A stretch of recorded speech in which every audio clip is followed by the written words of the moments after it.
കേരള രാഷ്ട്രീയത്തിൽ അപ്രതീക്ഷിത മാറ്റങ്ങൾക്കരങ്ങായ മണ്ഡലമാണ് നേമം. ചരിത്രത്തിലാദ്യമായി BJP പ്രതിനിധിയെ കേരള നിയമസഭയിലേക്ക് എത്തിച്ച മണ്ഡലം.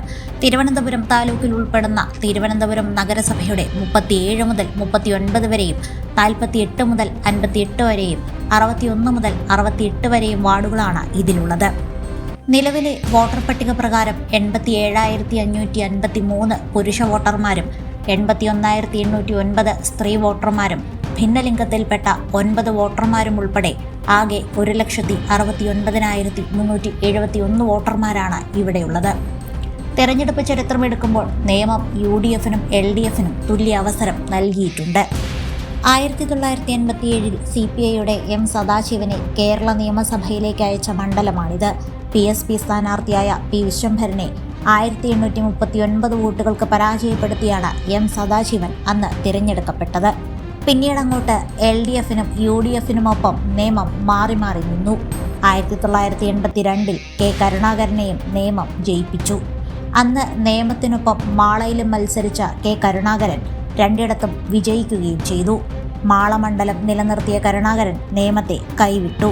1983 മാർച്ചിൽ നടന്ന ഉപതെരഞ്ഞെടുപ്പിൽ CPM-ലെ VJ തങ്കപ്പൻ 4289 വോട്ടുകൾക്ക് കോൺഗ്രസിലെ E രമേശൻ നായരെ പരാജയപ്പെടുത്തി.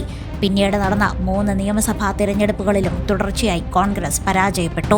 2001 കോൺഗ്രസിലെ N ശക്തൻ 9357 വോട്ടുകളുടെ ഭൂരിപക്ഷത്തിൽ CPM-ലെ വെങ്ങാനൂർ P ഭാസ്കരനെ പരാജയപ്പെടുത്തി മണ്ഡലം തിരികെ പിടിച്ചു.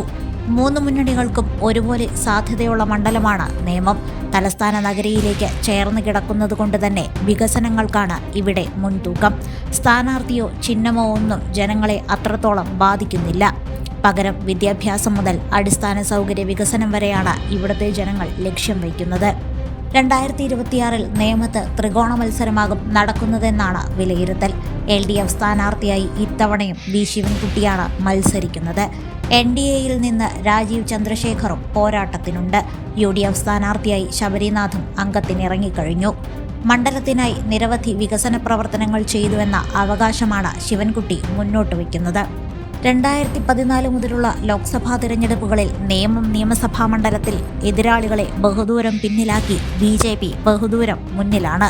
അതുതന്നെയാണ് രാജീവ് ചന്ദ്രശേഖറിന്റെ ആത്മവിശ്വാസവും. അന്ന് കരുണാകരനൊപ്പം നിന്ന നേമം ഇന്ന് തനിക്കൊപ്പം നിൽക്കുമെന്നാണ് ശബരിനാഥും വിശ്വസിക്കുന്നത്.